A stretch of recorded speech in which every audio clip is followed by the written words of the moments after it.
So you like our new stickers? I do. They are sweet. Yeah. Josh, thank you for requesting one for the shop too. I think Oh, that's Josh! awesome. Josh is gonna get more than one sticker. That's for sure. I love the colors. I really do. They pop. Yeah, my wife said that she almost ordered hats and stuff too, but she's like, I didn't know if Aaron was picky about hats. She asked me how particular I was, and I said, typically yeah, but I'm becoming more of a brancher of my wings. So You're so magnanimous. I am now, apparently. I said I'm picky about my hoodies, though. I told her straight up. Yeah.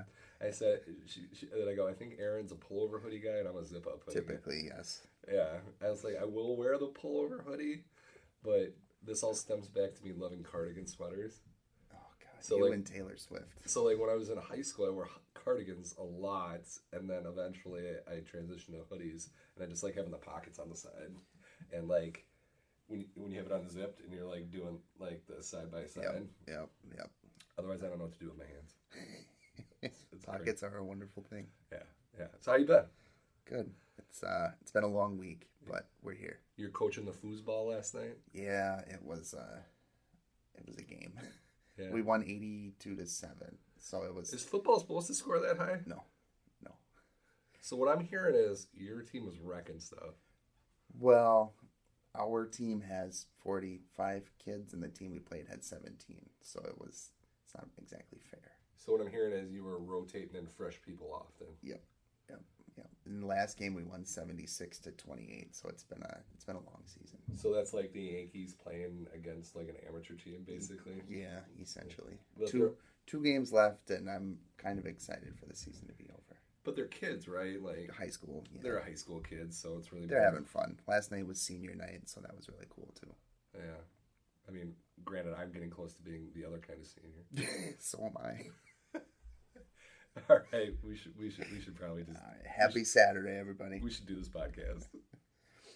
Let this groove get you to move. It's all right. It's all right.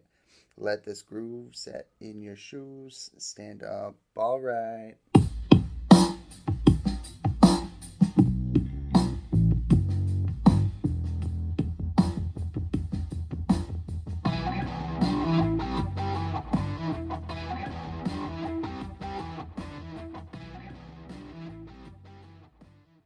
Well, hey there, kids. Welcome to the show. Hey. It's a little different than last time. Last time we were hanging out or having a couple cold ones at night. Now it's 9:28 in the morning. I got coffee, no alcohol in it. Not yet. Not gonna lie. I mean, certainly would think about it. Not that we condone alcoholism. Well, yeah. So anyway, with me is the guy that is more lucky than Suge Knight during the 1985 NFL strike. The man who is desperately hoping for a vinyl pressing of all four of Shaquille O'Neal's 90s rap albums. Aaron Roddy. That would be awesome. Did I would line up to buy those. Did you know he made those? Yeah. Yeah. Yeah, I was doing some digging last night. So if you're a fan of Shaquille O'Neal... They went with Shaq Fu, didn't they? First one was Shaq Diesel in 1993. Shaq Fu, The Return in 1994. You Can't Stop the Rain, and mind you, that is REIGN in 1996. And then Respect in 1998. And if that weren't enough, he released the best of Shaquille O'Neal in 1996. No, he didn't. He did. And then there was actually an unreleased project called Shaquille O'Neal and His Super Friends, Volume 1, featuring, it was really just a lot of people, one of which was Dr. Dre, who was also producing the album. Boyz II Men was featured on it, Ludacris, George Clinton, Snoop Dogg, one of the girls who would later go on to be a member of the Pussycat Dolls. Just a bunch of different people, and I don't really understand why it got canceled, but a lot of these individual songs were released in 12-inch format as singles. That's kind of awesome. That sounds really cool. So you can get those, but I'm sure they cost a pretty penny by now. I don't know. I mean, you're waiting for this. I'm waiting for Macho Man vinyl pressing of a full album. Did you ever play Shaq Fu as a kid? I did not. Oh, man. So mind you, I'm a little older than you. So when that would have came out, I was because I was in at high school. Yeah, it was like Super Nintendo era, and I was very much in my like RPG days. Okay. So, because I've always wanted to get a copy of it, just to say I have it. I mean, I've had it in my hands numerous times from when I worked at a video game store. Mm-hmm. But that was back when I was playing like Earthbound and Final Fantasy. It was called 3 at the time, but ultimately it would become 6. Huh. Do you know what I'm talking about? Yeah. Yeah, Final Fantasy. It was released as Final Fantasy 3 in America, Yeah. but it was actually 6. Yeah. So anyway, so like we were talking about earlier, got the new logo. So of course, if you saw that and you appreciated it, just remember to check out G Street Collective on Facebook for any of your design needs. Michael and team really just knocked it out of the park with our logo. Absolutely. It's awesome. Hopefully we can get some more merch stuff kind of kicked out here soon. Yeah, we're gonna send some to one of our friends from the Second Chance vinyl group. That'd be Josh Noblet out of, I believe it's North Carolina. I believe so. And do you remember the name of the shop? It was Yeah, Game Heads and Vinyl Junkies. There you go. And he is just a stand-up guy that gives us some good deals on those It's my auctions. favorite auction to watch during the week too. Sorry I missed you on Monday, but Yeah, we'll be back this week. I was on there with it, and that was the day that Facebook kind of exploded. Oh yes, that's right. So it wasn't because he puts on a bad show or anything, but there were a lot of people, I think, that didn't realize that That it was back that up. it was in back time. up, so he had a hard time getting people on. And I think he did sell some records, but I think it ultimately ended up being kind of a short auction. Yeah, which Because sucks. Yeah, I mean, I can't blame him because he wants to give us good deals, but bottom line, he's got a store. He's got to Right. make a little bit of money off of them. And if he's He always tends to give, his auction viewers a better deal than what he would in the shop. Yeah. At least he has for me. I would agree. I would like that Guns N' Roses. He even sold me one out of his personal collection the last time I tuned in, and I felt a little bad taking that one.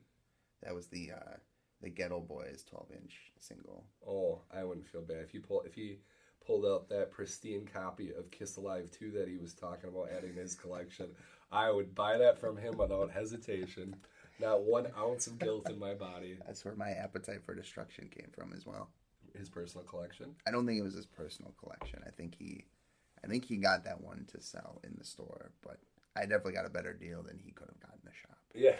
Yeah. He was very transparent with us and told us how much he paid for it, and Aaron only got it for a couple dollars more. Yeah, than that I kind of price. felt like I was taking advantage of him a little bit. I thought for a moment Aaron was going to get it for under what he paid, and It was close. yeah, It was very close. I would have probably if you hadn't gotten that up a lot, I would have probably sent him a couple dollars. Yeah, and I think I would have done the same. I would have told him, I'm going to pay you at least what you paid for it. Yeah, because that's the right thing to do. I mean, going back to what the tenements of our podcast, we're not out here to screw people over. No. We're not. It's vinyl. It's a fun thing. It's not worth making enemies. Well, especially people like that. I mean, we do business with Josh a lot. and Yeah. We gotta keep. We're not them- out here to take advantage of anybody. No, we're not here to shame people. Any of that stuff. So, and then Armando tomorrow on the Second Chance Vinyl Doing a Halloween auction, Halloween episode. Yeah, That'd be, creepy, scary record covers. actually, I have one of those in my collection from my parents. What is it? The now I've got to look it up here. Oh, well, It's like a haunted house kind of thing, and I have not listened to it because it kind of scares the hell out of me just to even try it. yeah. Well, while you're looking that up, we actually got a message from one of our fans. We did. Yeah. So, I believe it's Jesus. Jesus? You can correct us if we're wrong, but Yeah, so, obviously there's 2 ways to say the name Jesus. There's Jesus, or there's the white boy Jesus way of saying it. So, buddy, if you're listening and we say it wrong, man, I apologize. We obviously would want to do it the way you prefer. So, and we do appreciate the email. yeah, Very absolutely. much so. Anytime you're listening to us and you want to reach out and so on, just remember we got a Facebook page at One More Record Podcast on Facebook. There's a button on the front where you can hit it and it'll open up and you can send us an email directly to our One More Record Podcast at gmail.com. We are also on the Twitter with One More Record Podcast. So Jesus had emailed us saying, and we saw it shortly after our last talk about, rap and hip hop.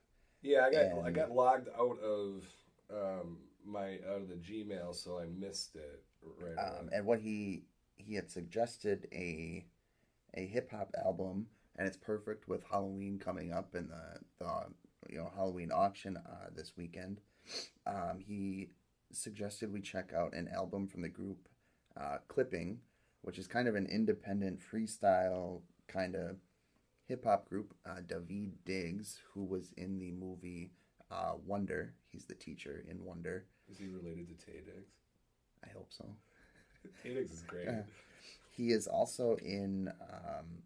He's in Hamilton, the original cast of Hamilton. Oh, I didn't know that. Yep, he plays Thomas Jefferson, and I don't remember the first guy he plays, but he plays two characters. But he is in this group, and I like a lot of their stuff. They're very modern, but they're also like back to the underground hip hop, like rap battle kind of stuff. So we've been kind of dabbling in that album. We haven't had a chance to check out the whole thing yet. I think it's called Visions of Bodies Being Burned, and it's like a horror themed album from what he told us. Right, and I did listen to a little bit of it, so I want to preface this as anybody who listens to the show will know I'm not a big rap guy. Like, that's not my area of expertise. So I did listen to it. Not the whole album, but, I jumped around and listened to a couple tracks on it while I was doing stuff. There's a lot of references to horror movies. One of which being 96 Nev Campbell, which anybody who was of a certain age in the 90s knows how like popular Nev Campbell was, and she was I want to say it was Scream she was in, if I remember correctly. I think so. But anyway, I loved all the old school shout outs to like certain horror movies, and I really appreciated the theme of it because I don't think a lot of people do like concept albums anymore or themes. So that was just really cool to see a rap group do something like that. Yeah, and there's a lot to take in when you listen to any of their songs. And it looked like it was a long album. Yeah, 20 some songs, I want to say. They definitely didn't phone it in. No. I appreciated their high energy like way they were doing stuff too, because sometimes when you listen to certain rappers, they're a little lazy. Mm-hmm. I believe the term that you and I have talked about in the past, mumble rapping. Yeah. And no, they weren't doing that. These guys came in and they were spitting hot fire. Absolutely. So if you're looking for something different and you want to, maybe get something Halloween themed, check this out. Yeah, absolutely. They're all over Apple Music and Spotify too, if you don't have a turntable. Yeah. But I did see a couple of their albums at the Exclusive Company when I was there on Thursday night too. Speaking of the Exclusive Company, they changed a lot of stuff in there since the last time I've gone. They did, but Aaron is toying around with the idea of not going to the Black Friday record store day with me. Yeah, we will have to see. I do actually work that day, so we will see. I'm not set on it yet. It'll break my heart, Aaron. I know. Break my heart. That was my first dive into the record store day stuff last year too, before I even got the table. Was it Black Friday? Mm-hmm. Because I thought I didn't go to Black Friday. Whatever it was cold. Yeah, well, cold. They had 3 days though last year too. That's right, they did have 3. So I think you and I were there for a late one, and I believe I was working in the ICU on Black Friday. and Chelsea one for me and got. That's right, because you and I both worked Thanksgiving weekend. Yeah, which this year I worked Thanksgiving, but I'm off Christmas Eve and Christmas Day. Right, which matters. You don't need to hear about our work stuff. Nobody cares. No. All right, so moving on, we got some news. We do a lot of news actually. Yeah, like an uncharacteristic amount of news for us. So obviously, there's a new Venom movie in the theaters, and you may not know this. I'm actually a huge Spider-Man fan. I need to go see this movie. I'm just kind of out of the habit with COVID kind of wrecking the theater going experience. Mm-hmm. I've gone to a couple movies, but for a long time it was just like a lot of reissue movies. Yeah. So I'm not back in the habit of going to go see like new releases. And then also with like Disney and HBO releasing stuff on their streaming, which this movie is not available for streaming. I just got to get back in the habit of it. And then I heard nothing but good stuff about Venom 2. So Well, the thing we want to talk about is Eminem had announced a collaboration with Skylar Grey, Polo G, and Mozzie for the new Venom soundtrack. So I'm gonna turn this over to Aaron because, as we talked about a little while ago, Aaron's more the rap guy than me. So I think he actually did a song for the first movie too. I believe when I originally read this article and I sent that to you, I believe that is correct. I think he did. I've never seen the first Venom movie. It's good. It was a This little. one hasn't come out yet, so I haven't seen this one either. No, this is something in the theater. Oh, it is. Okay. Um, Short version, it was a little rushed and like they had a lot of pressure to get it out in a certain time. It had the makings of a great movie, but it was promising and I liked it overall. Yeah. But anyway, So for the song, I mean, Eminem and Skylar Grey have done a lot of songs together. So anytime you get the two of them together, it's usually a hit. I think I'm gonna date myself a little bit. I don't know Skylar Grey. Is she? What kind of music does she do? so. If you know how the Notorious B.I.G. and Faith Evans used to kind of pair up, and Biggie would rap and Faith Hill would sing. Is this kind of like Eminem did with Dido back in the day? Yeah, it's very similar. Okay. Yeah, she does a lot of the choruses when the two of them are together. She'll do that. This song fits with the energy. I actually just had it on while James was coming in the door this morning. I think it fits with the energy that you think of when you think of a Venom movie or a superhero movie. And Eminem's an aggressive guy, Right? With his rapping. He's kind of turned himself back into the Eminem of the old school days when he was huge, and I think a lot of people are liking that, and I like that he went back to that. And Polo G, Are we talking like when he was more like rapping about aggressive, hostile things? he's rapping in that style, but his lyrical content is not the same, if that makes sense. No, So absolutely. he's back in your face. He's I'm better than you, all that kind of stuff. But he's shifted the tone of his lyrics. He's not talking about murdering people. Right. I do like a lot of Polo G stuff. I don't know him a ton, but what I've heard is very good. Mozzie, I didn't really know any of their stuff before this song, but it's a win for me. I haven't listened to any of the other stuff on the soundtrack, but I definitely enjoyed that song. Good. So let's talk about something I didn't enjoy. As we all know, And this will not come to a surprise from anybody No, who anybody has who's- listened to us before. absolutely not. So Billie Eilish did the new theme for Daniel Craig's final outing as James Bond for No Time to Die.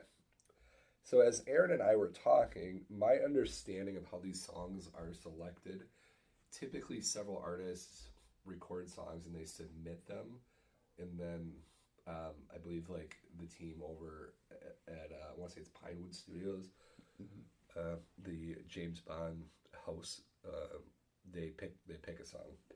So much to my dismay, they chose Billie Eilish for this new song. We went from a few years ago having Adele, and then we went to Sam Smith, which I don't even want to talk about that Sam Smith song. It was terrible. Yeah, it wasn't good. The music was good. The music was absolutely wonderful, but his voice just makes me feel like I'm being kicked in the balls. Yes. If you love Sam Smith, that's great. I'm not going to continue to bash him. I just don't like him for a James Bond theme. Mm-hmm. So this Billie Eilish song came out, and I'm like, okay, Billie Eilish is moody. Daniel Craig, obviously is one of the more moodier James Bonds. Yeah. When he came out, when he first hit, there was obviously a lot of controversy to how he looked, and he didn't look like a stereotypical James Bond, and he quickly wowed us with Casino Royale, which is, if you know James Bond, the very first James Bond book, and he did great.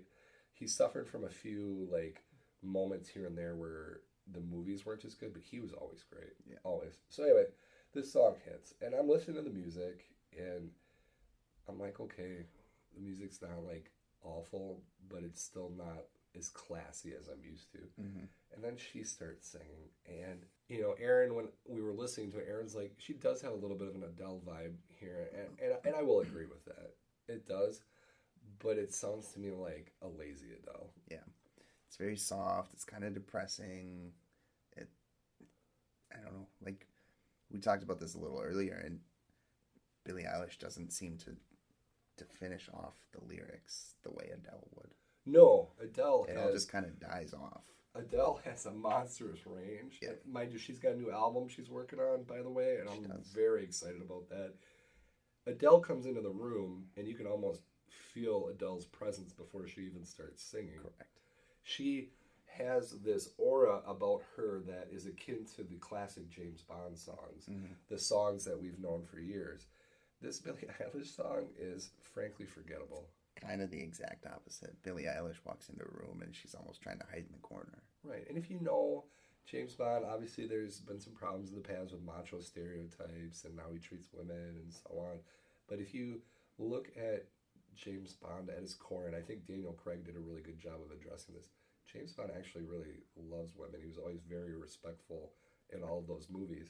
So this isn't like a situation where I have this wispy girl singing a stereotypical macho man's Yeah. theme song.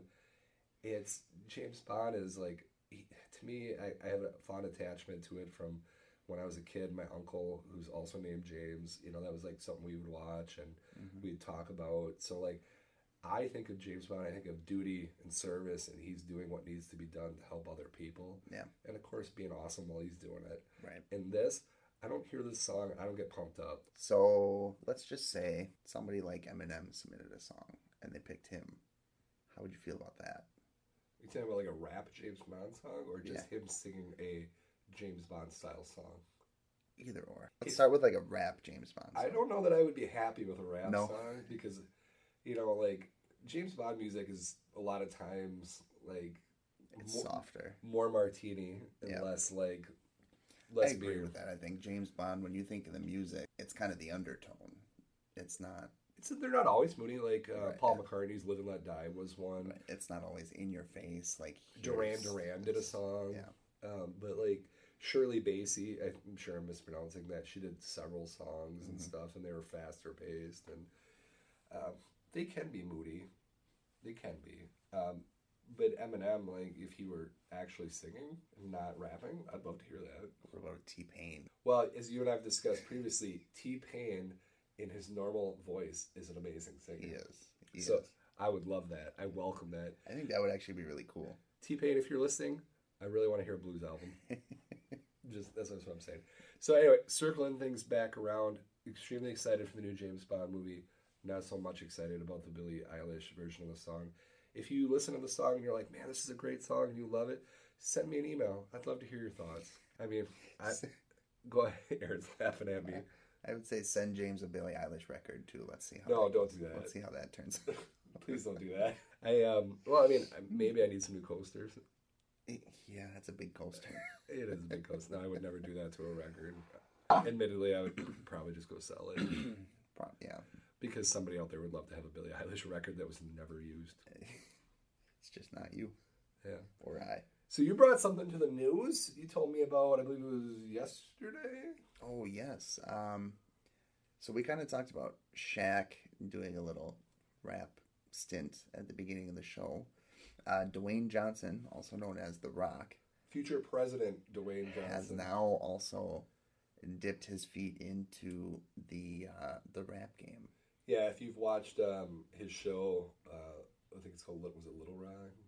Something like that, yeah. Yeah, he's got a show, and like the context of it is that it's the future and he's running for president. Yeah. It's actually pretty good. He, most of his movies are the Fast and Furious movies, which I think is a little played out at this point.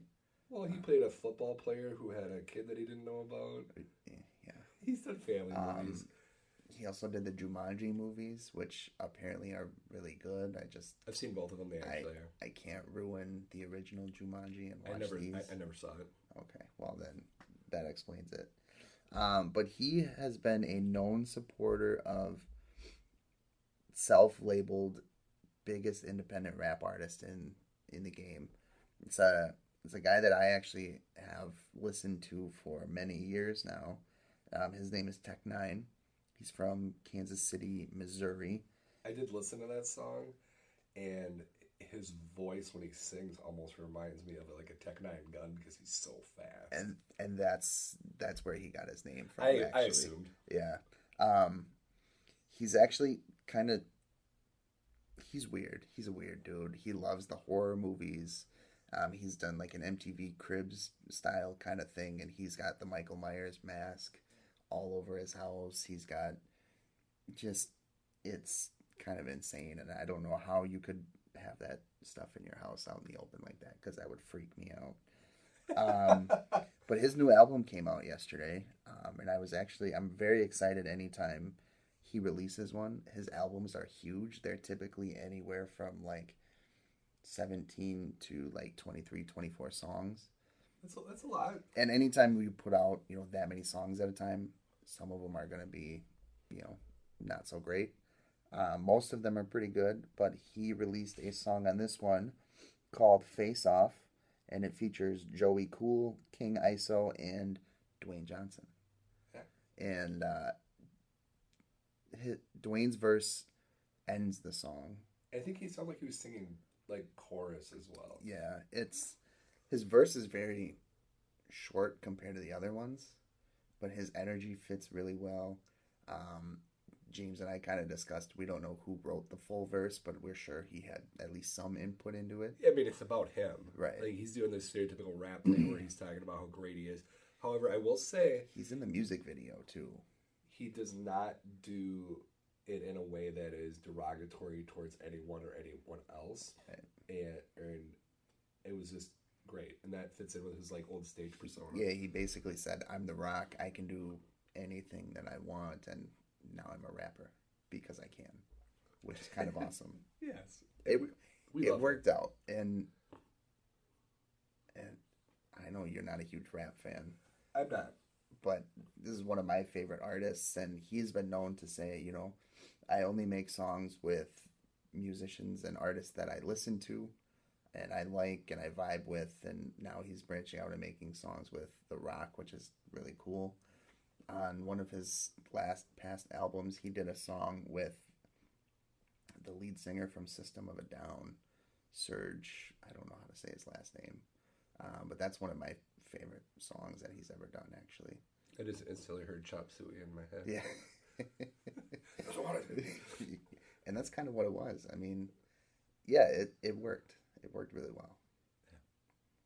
Well, that's good. So, Dwayne Johnson... we know you listen to our podcast. And Tech Nine as well. And Tech Nine. We know you guys listen.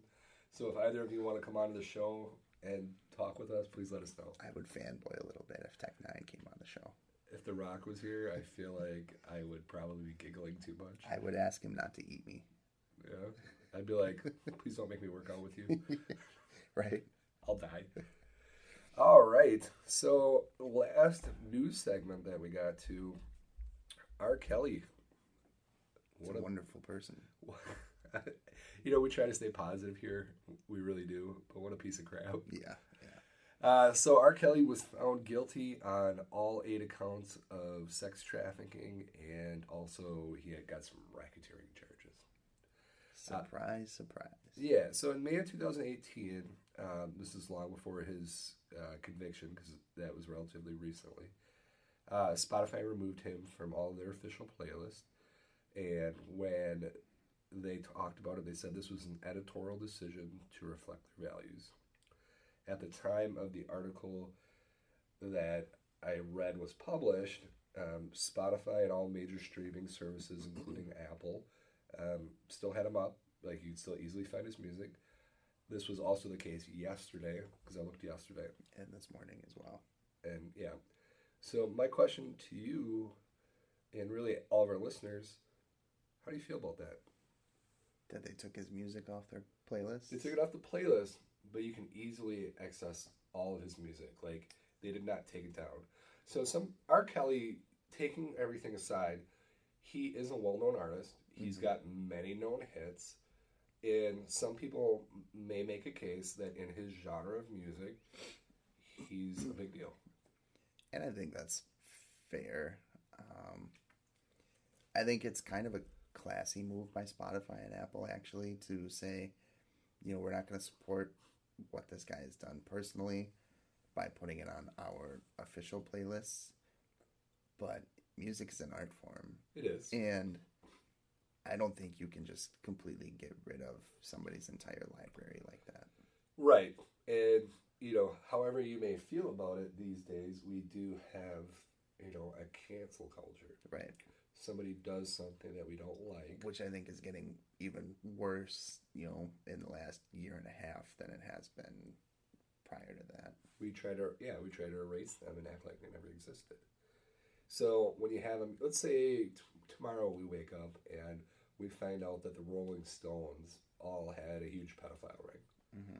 Would we go ahead and erase them, or is their music bigger than their actions? Right, and I think music is bigger than actions. I would agree. And I like some of the famous painters. Right. They were great people. Exactly. There's a lot of authors from back in the day who people found out they weren't great, but people still read their books. R. Kelly, we were just talking about I Believe I Can Fly earlier before the show started, and when I hear that song, I think of the movie Space Jam right away. I don't think about R. Kelly. No. So, I mean, yes, he didn't do, he's not a great person. I'm not going to go and listen to his music, continuously. But I'm also not going to stop you or hate you if you do. Right, and then there's another element that we didn't think about this. With R. Kelly's type of music, as is common with rap, hip-hop, R&B, and really any pop music at this point, that's not all his money. Right. There are other people who put time into those songs that get royalties from it. Yeah, you got to think of the sound engineers, the production team, whoever wrote the music, I mean, I'm sure he didn't write all these songs on his own. Oh, I'm sure he didn't. What I would like to see happen in his case, though, is having a certain amount of, fines and such levied to him, and him having to pay restitution to the families of his victims. Yeah, absolutely. I think that money should get diverted from getting to him, and he should have go to somebody who needs it and will use it in a respectful way. And if we can't find some of these people, then I think it should go to victim support groups and stuff like that. Right. What he did was so bad that he should have to pay restitution for the rest of his life. I'm not saying let's lock him up and throw him in a hole for the rest of his life. Right. But I am saying that he should have to try to make amends and pay it back. I agree. I mean, same thing with Michael Vick with his dog fighting years ago. Mm-hmm. Michael Vick should have to be paying money to animal groups and stuff like that. I agree. So, anyway, moving on. So, you kind of sent me a message the other day. You were struggling a little bit. It was a moody kind of week and a half for me for some reason. Yeah. And yeah, it's the change of season, and here in Wisconsin, our weather has been kind of crappy the last couple of weeks. Kind of a seasonal defective disorder kind of thing. Right. Which I struggle with too. I get so depressed in the winter around here. Yeah.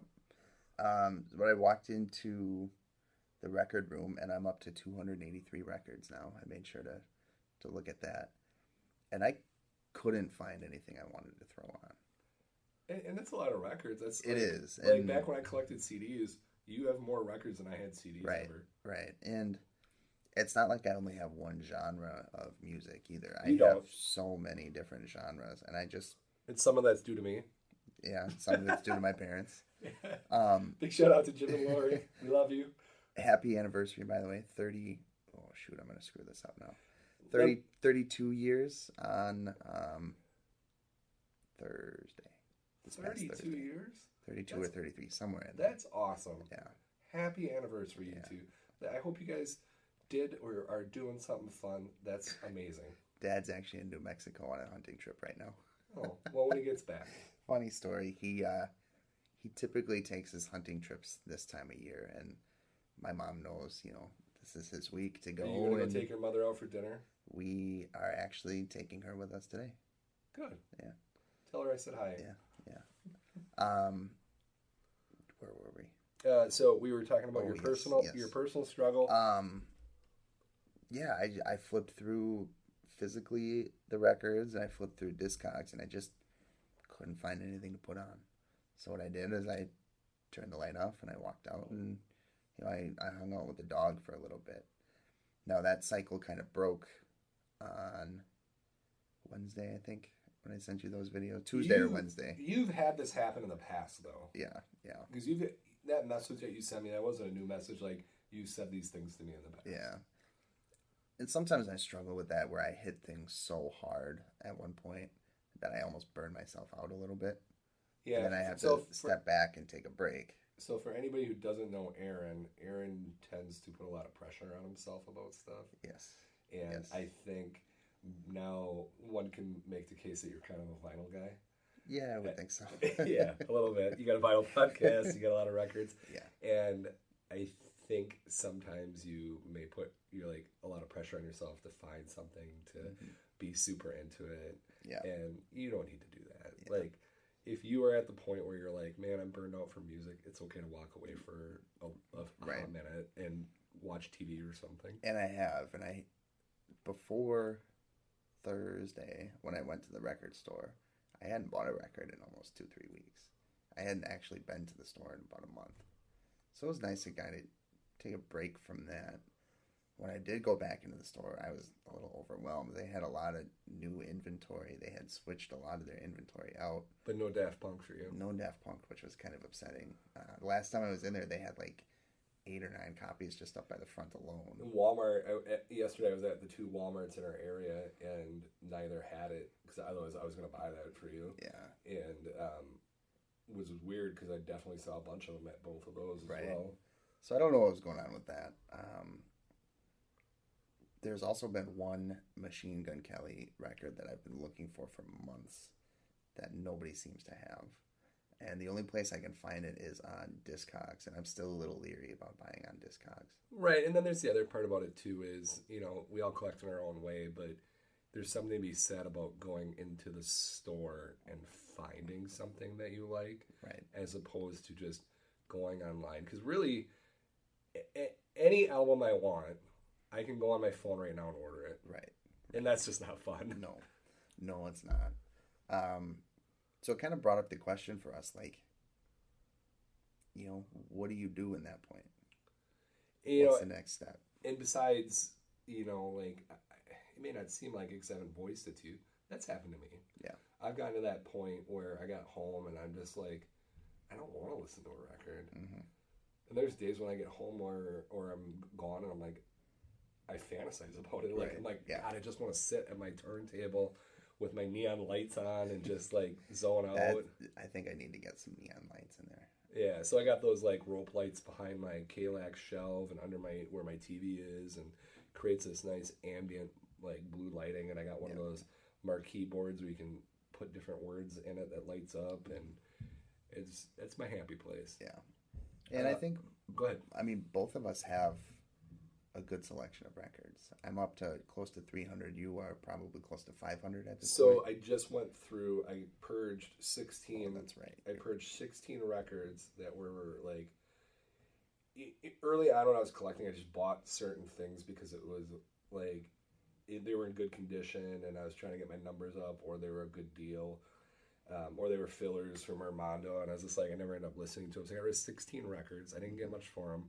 I got I think it was like $7 total for like 16 records. But they were all in great shape. Mm-hmm. So a lot of like easy listening stuff from like the 60s.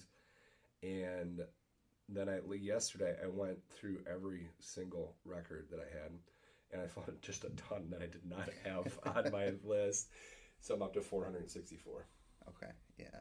And I think that's part of it too, is we have so many that we feel like we have to listen to all of them at some point, and make your way through, and it's a little overwhelming.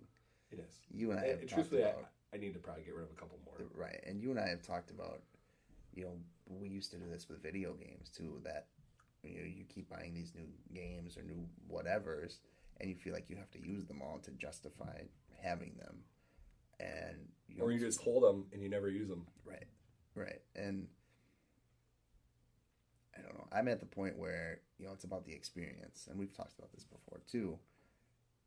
And if I feel like I'm listening to something just because I feel like I have to, it's not as fun to me. Yeah, I love music. I really do. sometimes we're so inundated with it that it just, you need to kind of shut it out a little bit. Yeah, when I went through, I could probably easily low end find 5 more that I don't need. Right. High end maybe like 10. Like there's ones that I'm like, that's okay. That's okay. I might listen to that. I might listen to that. Right. But in actuality, I probably won't. Mm-hmm. And I'm at the point where I got enough where I don't need to have more to make myself feel better. Right. So, and you've said this before, quality over quantity. yeah, and I used to be kind of like just mass buy everything, like anything that was a good price I'd buy, and now I'm at the point where I'm like, I really only Where buy you're buying your Grail. I did. Oh my god, I got my Grail. I wish you guys could have seen James's face when he said that. Oh, I lost my damn mind for a minute when I got that. And you've been heeing and hawing over buying that for months now. Oh, longer than that. So, my favorite artist in the world is Butch Walker. Butch Walker was originally in a band called the Marvelous Three, who none of their albums are on vinyl. They came out during the CD days, and then he went on to do his solo stuff. And his first couple albums they're not on vinyl. They're still not to this day. But his first album that was on vinyl, whereas he produces for some major people like Taylor Swift, like Tommy Lee from Motley Crue, Bowling for Soup, like he's Avril Lavigne. I mean, he's written some very notable songs and just given them away to people, or let them perform them. So his first album that's on vinyl, I believe it was Sycamore Meadows, which he wrote after his house burned down. That was a street that he lived on in California. Self-published. So there's only probably, if I had to guess, a few thousand copies of it. It's a double album. And Pink's even featured on one of the songs because him and Pink are like best friends in the world. Which is strange. Yeah. This is not on a major label, not even remotely close, and he has not reissued it. You can find the CD easily. I used to have the CD. Mm-hmm. So, short sign, this goes like $200. Yeah. Like, $200 is kind of like the average price for this. The one that you got sealed, was it sealed? No, it was not sealed. However, I will say, to use Armando's term, I'd put the cover at VG++. Like, there's a little bit of white edging on the gatefold. There's no creases. There's no dents. There's nothing along those lines. Had the inner sleeves. It's colored red, see-through red. Not a single scratch on it. This is a beautiful copy of it. So this was actually the same guy that I'd originally posted on our Facebook page. And, he's selling it for $275. So a couple days later, he dropped it to or best offer. So I sent him a message. Which is the best thing to see. I threw him an offer. I want to say, because you know how negotiations go, I want to say I lowballed him. I went like 175. He's like, I can't do 175. And he's like, how about, I think it was 200. And I was like, great. I didn't say this to him. I'm like, absolutely awesome. $200. That's a good price.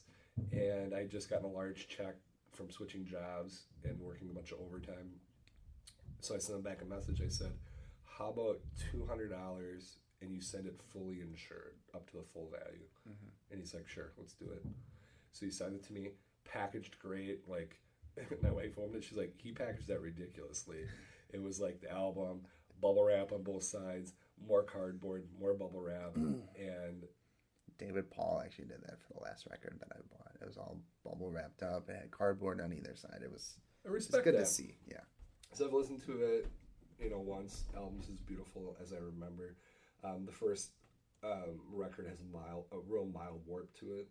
I mean, not that it really affects play, but And I found that most records have some sort of warping when you get them. Yeah, I bought in records recently, brand new, out of the box. Like, they got dust and crap all over them, and there's a fairly notable warp. Right. So if you work at a major manufacturer for records these days, Cut that crap out. slow down, because I think what's going on is you're pulling them off the machines too fast. And that could be. And they're still warm. That's my guess. Yeah. Anyway, so I got my Grail, so I need a new Grail. But he's got a Christmas. He's got. Where do we go from here? Where do we go from here? He's got a Christmas album that goes for like $150. I think that's probably my next big one. Yeah. So, I'm not at that point yet. I don't know what my grail is going to be. You need a grail. I've got I think any Digital serious. Underground was one of mine. I think that was a high up one. Yeah, But I think any hardcore record collector, you gotta have that like that one that you're shooting for. that pie in the sky Yep. like one. Yep. So that was pretty exciting. So, want to get to reviews? Let's do some reviews. All right. So James got me Al Green Gets Next to You, which was released in 1971. Aaron had been toying around with getting some soul. He wasn't sure where to start, and I thought perhaps Reverend Al Green. It's funny you say that because one of these songs I definitely felt a little gospel vibe. And I know you said, at some point in his career he turned to God and went that direction as well. Right, and no bad thoughts towards Al finding God. Right. I think that's great. I just don't think his music was as good after Yeah. that. Kind of like a Ruben Studdard kind of situation too. I'm gonna be honest with you. Last time I saw Ruben Studdard was when he was on an American Idol stage. Right, and as soon as he finished that, he signed a record deal with I think it was Interscope's Christian side. And very few people ever heard from him ever again. Exactly. So right away from just looking at the cover, I could feel a 70s vibe. It's got the big, bright, vibrant colors. Al's on there. He kind of looks like what I imagine James Brown looking like when he's on stage. Poofy hair, kind of a velvety kind of He's 70s. got the huge collar with his suit coat, and it's all puffed out. And he looks very high. Yes, yes, he does. So when I started to, when I started to listen to this record, I kind of felt like I was on Soul Train. You got the horns that come in right away, the soft drum kick, and looking at him and the way he sings, he kind of, he finishes off some of his lyrics very strong, and it almost feels like in my mind I was picturing somebody like a Ray Charles or a James Brown on stage. It's very strong, very, very loud personality, very strong performer. The first song, I Can't Get Next to You, feels like a blues song to me, which, is a good way to kick it off. The second song is from Are You Lonely For Me, Baby? Was actually, I'm pretty sure, sampled in an Aloe Black song. I may be wrong on that, but the horns in that song sounded very familiar to the horns in Aloe Black's The Man. So I was kind of familiar with that. The next song is God Is Standing By, and this is kind of when I felt myself tapping my foot to the music and kind of getting into it. And Tired of Being Alone was the next one. That's one of my favorite songs. And that was probably my favorite song too. That one and I'm a hearing Ram. I'm hearing it in my head right Yeah, now. that one and I'm a Ram are probably my favorite. And he's talking about you're not alone in everything. Things will be all right. I'm here for you. Somebody's here for you. And this kind of showed me that he was probably close to his, going into gospel music, right around this point in his career. The next song, I'm a Ram, was kind of the song that I was waiting for when I was listening to this album. It had a real funk groove to it. And it was the first time you were hit with a guitar aside from the solo at the end of the first song. And that really stood out to me. It sets a tone for, the next part of the album, which I thought was cool. You could see it flowing at this point. Light My Fire was the next one. It gets back to the beginning of the album. It's the softer, the kick, the horns, him just grooving with his music. This is a part where I started to hear a lot of stuff that was, influential for early hip hop and early rap music too. It's got the same rhythm, the same sound. You're just feeling the beat. You got the horns over the top. I hear a lot of 90s fun hip hop when I listen to that song, which was really cool. I think this is the kind of guy that those guys were listening to. Yeah, and I tend to agree. After listening to this album, you could hear a lot of the early hip hop stuff, which was really cool. I think the song "You Say It" is the most fun song on the album. It's very memorable. Guitar riff helps that out, which really, that makes or breaks any song. Right now felt like a reggae song to me, which was actually really cool. And this is toward the end of the album. You got the heavy guitar, you got the tambourines, you got everything in the intro that just kind of builds up into it. And the last song sounded like a finale to a movie with me. You got the great build up at the start, and then all the action hits you. So for the usual questions, would I have got this on my own? No, I definitely wouldn't have. We all know that the 70s are not my forte when it comes to music, especially with this kind of music. Will I be keeping it? Absolutely. I enjoyed the album. Made me feel like I was watching a movie set back in the 70s. I kind of kept thinking of Forrest Gump, actually, for some reason. And Remember the Titans was another one that came to mind. And both of those have parts that are set in the 70s. I'm not sure it's going to make it in the regular rotation, but it will definitely get a good amount of playtime. Yeah, I got nothing but love for Al Green. Besides probably Otis Redding, I think, and Sam Cooke. I would say he's probably one of my favorites. I think this is an album too that kind of you got to be in a certain mood to throw this one on. Yeah, this type of stuff. This is my like chill music. Right. That's what I love. What I love to listen to, and I think Al's kind of a good gateway drug. I don't think he's like the greatest soul artist ever, but he's up there. Right. And he's kind of a lot of people's entry points. I think at some point I probably will own the vast majority of his catalog.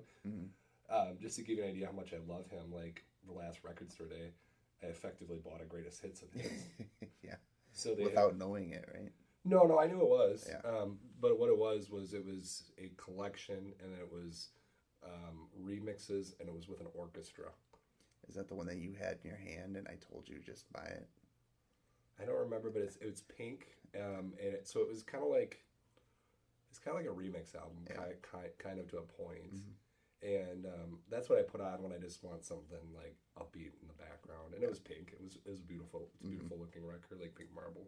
So you want to give me my new pick, or? Yeah. So this is a group that I've been toying around getting you. I have no idea what this is. For a while. I have one of their albums. I actually don't remember the name of it.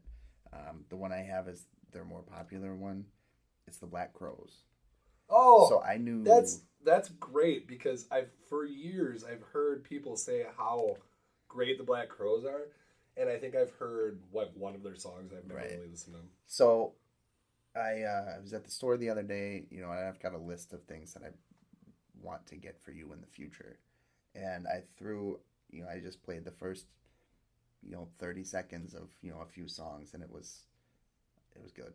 It was good. So Lauren C from the group's gonna be happy I'm listening to some Black Crowes. So that's what I've got for you for next time. So looking at this, it's got a extremely like 70s like southern rock vibe to this album. Yeah, it does. Brown banner across the top, the Black Crowes, and ironically, the album's called the Southern Harmony and Musical Companion. So that tells me they're looking to give that vibe off. Yep. When you look at the back, they all got long hair. I'm guessing one of the people, probably the singer, just a guess. He's got a hat. He's got a hat on. That's very Steven Tyler-ish. I think that's the lead singer. He's got some heavy eyeliner on. Like, this has all of the making of being exactly what I like. And that's kind of what I thought when I heard the first few songs. So this was really good. This was a good pick. So I actually listened through this album on Spotify the other day, and I really enjoyed it. And if there's a second copy of it somewhere down the line, I'm probably going to pick it up for myself. So thank you, and I will probably listen to this relatively soon, just because I'm genuinely optimistic and excited about that. I do think you will enjoy it. All right, so my record to review. So just a quick review from the last episode. Aaron, unfortunately, was a little bit busy that day, so he had me pick something else out for myself, kind of under the guise that it was something that I didn't know anything about. Right. So this guy that I picked, it was Nick Drake's Pink Moon. I had walked past the section where these records are kept numerous times. Mm-hmm. And what I saw was this guy with long hair, and he looked very 70s to me. And I was like, this might be something, because Aaron and I had talked about picking something for each other that we knew nothing about, like me buying Aaron a record that I don't know. Mm-hmm. And this was kind of in the back of my mind for it. So eventually, I picked it up and I looked at the back of it, and I was surprised to see that it was from the 70s. I was like, oh, this is a guy from the 70s that I don't know. So that was weird. So I had odd feelings about finding someone that I've never even heard of from the 70s. So I did some research on this guy, Nicholas Rodney Drake, born June 19th, 1948, known as a British English singer-songwriter. Pink Moon was his third and final studio album released in the UK on Island Records. Nick is considered to be folk, known for his unique finger picking techniques.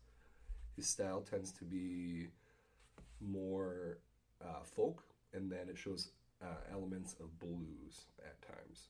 Nick would ultimately pass away from an antidepressant overdose.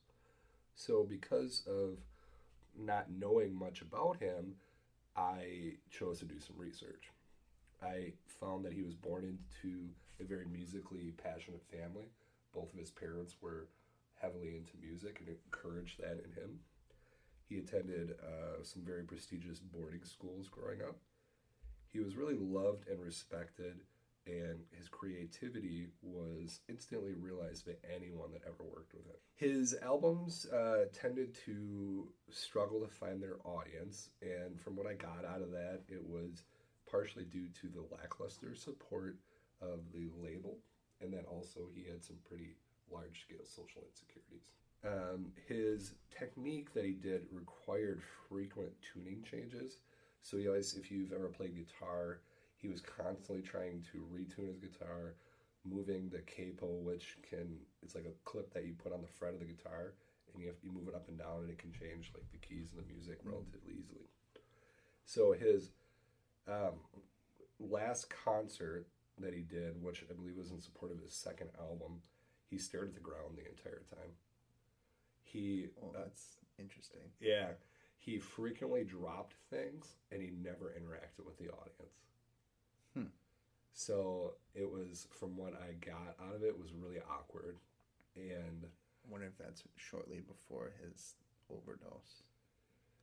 It was within a year or so of it.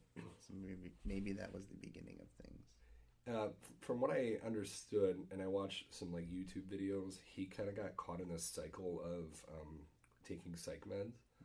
Then he'd feel like it was impossible for him to write, like it really dulled his senses. Yep. He would go off the meds and he'd self-medicate, and then eventually his depression would creep up and he'd be in terrible shape again. And then he'd go back on the psych meds and the cycle would repeat. I just wanted to give you guys all this background because it kind of paints the picture that you would expect his music to be horribly depressing. And that's actually not the case. So this album marked him trying to return back to his basics. It's literally just him with an acoustic guitar. And then at one point, there's a little bit of a piano overdub on one of the songs. But other than that, it's just him. There's no drums, there's no bass, nothing. It kind of reminds me a lot of a guy like Bob Dylan. Right. Well, Bob got really like overproduced at one point as well, but I would agree with you on that. So this is an incredibly short album.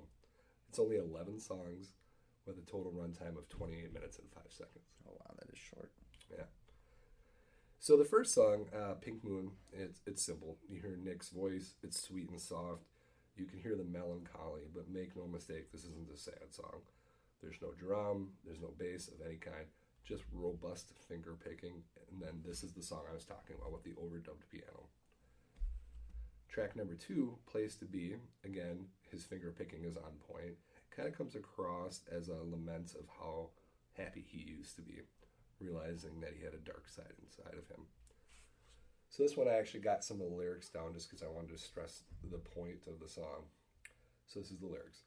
When I was young, younger than before, I never saw the truth hanging from the door.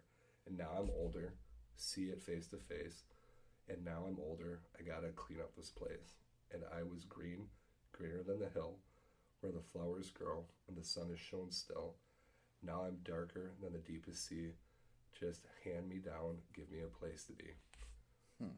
What do you think about that? Like, I was like, poetically, that's really That's intense. deep. Yeah, it is.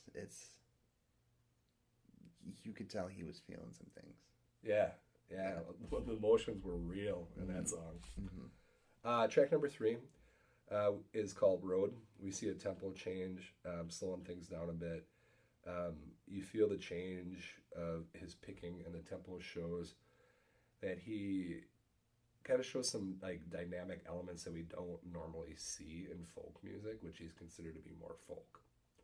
I don't honestly think that I've ever heard a folk singer or folk musician do justice to this. Like he has so many layers and he's so complex with his folk music. It's hard to explain without actually hearing it.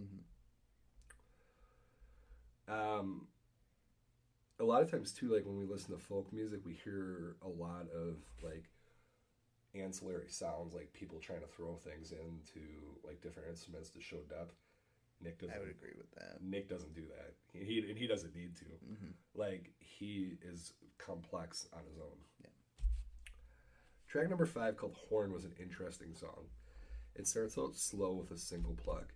This song is only 1 minute and 20 seconds long with no words, no background effects, but is incredibly raw and cuts through you. I was gonna say some of that stuff kind of cuts more than the deep lyrics. Oh, it was intense and emotional, and probably some of the best like acoustic guitar work I've heard in years.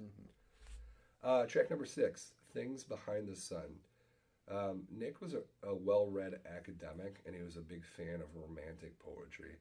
This is apparent when you hear this song. This is the longest song on the album. It is 3 minutes and 54 seconds and reads like a poem. When you open up the jacket, you can see all the lyrics written out, and I felt like it was just as good as any poem I had ever read by any of the greats. That's cool. I'm not going to recite the lyrics to you, but it definitely comes across as him having some optimism, even though he can see this like dark side coming in, and it was extremely uplifting for a slower paced song. Track number 7, No. This song is where you kind of hear the blues influence, not only in his guitar, but his vocals. And the fact that he's accomplishing this on just an acoustic guitar with no backing just blew my mind. Again, extremely short song. It was almost like he was teasing us. So to say this album was beautiful would be an understatement. From my understanding, Nick was, struggling to feel his music was appreciated and understood. This was probably a major contributing factor in his struggle with depression. At the time of his death, none of his albums had sold very well, and he felt as though he, in a lot of ways, from hearing what his like family and friends then said, he kind of felt like he was a creative failure. So from the second the needle drops to when it's back in the sleeve, his talent just absolutely radiates through. And I feel like we probably missed out on a lot of really beautiful music from this man. So if you're a music trivia fan, I suggest checking out his story. He's very interesting. I can see why this album is considered to be like one of the most influential folk albums ever made. And I would recommend anybody to pick it up. I will probably buy his other 2 albums. Yeah, I will probably end up checking this one out as well. Yeah, I can't recommend it enough. It was just a really interesting experience. And then like when I looked him up online, a lot of really famous musicians cite him as an influence. So the fact that he hasn't gotten a lot of mainstream attention really just surprises me. The way you describe this album kind of reminds me of Slider by T-Rex, and how it's very simple, and it's just a guy and his guitar, and it's kind of, I don't want to say dark, but emotional, and right out there like that. This, I would say that's probably, if you've ever heard, the term emo music from like I think it was the late 90s, early 2000s. This is, to my mind, like the first emo album I've ever heard. Yeah. And it was just, I've gushed about it enough, so I'm gonna move on. So my next album that I picked for you, so I was at the store and I had one in mind that I wanted to get Aaron. It was kind of more of a pop country album Aaron probably wouldn't have heard of because she's not very mainstream, but they didn't have it. Yeah. So I looked at some other albums and I presented Aaron with some options. And, every now and then we like to kind of put a softball in the tee for each other. we like to be nice to each other occasionally. Right, because ultimately we want to have someone build a collection of stuff that they like. And, we don't always want to be throwing random weird crap at each other. Right. So I presented Aaron with a choice of getting a band from like 2005 that's relatively well known, and probably 3 other songs were on this album. Okay. So what I got you was All American Rejects. Ooh, I do like the All American Rejects. I don't listen to them a ton. Yeah. And I probably only know the few top singles from this one. Which I think 3 of the 4 of them are on there. I was going to say Dirty Little Secret is one of them. Swing. Move Along is another. And Swing. Swing, I don't know that one. Oh. But, yeah. It's a very simple cover. It's just the 4 of them looking at you. They almost look like a boy band on here. I think the original CD, the cover was white. Okay. And the back of it actually looks like a Backstreet Boys cover to me. It's basically the back of them, and it's all, metalliced out. Yeah. It's very simple. I'm excited for this one. I'll probably throw this one on very soon as well. Yeah. I figured like that's a time period that we don't typically buy a lot of music from. Right. And looking at it, it kind of reminds me of American Idiot. Yeah. Because I just saw that cover in the store the other day, too. It looks very similar to that. Right. So I hope you enjoy it. Oh, yes. So we're going to do something different next time. Yeah, I'm a little scared for this. So Aaron's fiance proposed the idea that perhaps we have our significant others pick out the albums. Yes. And I think it's a good idea. I think it's a great idea. I think it's going to be interesting. I've already told Chelsea buys Billie Eilish for you. So or Taylor Swift. We got to establish the rules. Yes. So this is what I was thinking. So we pick we take them there, we let them pick out an album, and the only time that we can tell them no is if it's something we already have. I think that's fair. No comments, no feedback, nothing. I think that's fair. Yeah. So if they pick out something that we freaking hate, then we're stuck. then we're stuck. Yeah, it'll be fun. I don't think either of them will be very mean like that. Oh, my wife might screw with me a little bit. Get you some Lizzo. No, I think they had a ton of that when I was there. I wouldn't be surprised if she takes me over and finds the most poppy country album she can possibly find. Yeah, but we've kind of tried that once, and it worked out okay. Yeah. Yeah, she was looking at a Florida Georgia Line album there the other day. I'm like, I know you like them. I said to her, I do not like Florida Georgia Line. I have their acoustic album, which I think you might actually enjoy. Probably. Yeah. I probably would like it. It's because ultimately with country music, it's overproduced. It's the overproduction that I don't like. It's not the content. Yeah. So anyway, guys, that wraps things up for us today. And we want to thank you for taking your time to listen to our little show. Absolutely. Thank you, guys. If you want some stickers, hit us up. If you've got suggestions for us, hit us up. Yeah. What do you listen to? What do you love? What are you passionate about? Yeah, you did actually propose one more thing that we forgot to talk about. What was the last? What's the last album you got excited for? Yeah, what's the last album? We'll make this quick. The last vinyl album that I got super excited for was 2 of them come to mind. The Digital Underground one. That was pretty baller. That one. And one of my last record store day picks, the Evil by Future. Those are 2 that I got very excited for. The last digital album that I got excited for was actually the Tech Nine one that released yesterday.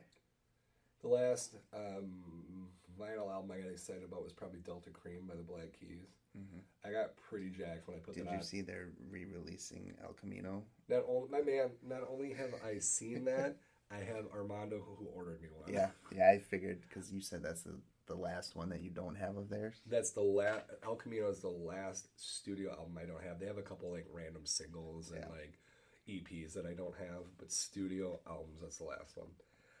I definitely got excited about the Digital Underground one. I don't think it was as meaningful to me as it was to you. I definitely do like it. That what I think is just iconic to music fans. Right. That was an iconic buy for me. That was just like something to pad the collection and make it look good. Yep. And then also I kind of came to the realization lately that I'm more of a hip hop guy and less of a rap guy. Yeah. So, Which is fair. Anyway. Which I did pick up the A Tribe Called Quest's sophomore album, Low End Theory. I picked that up when I was at the record store the other day.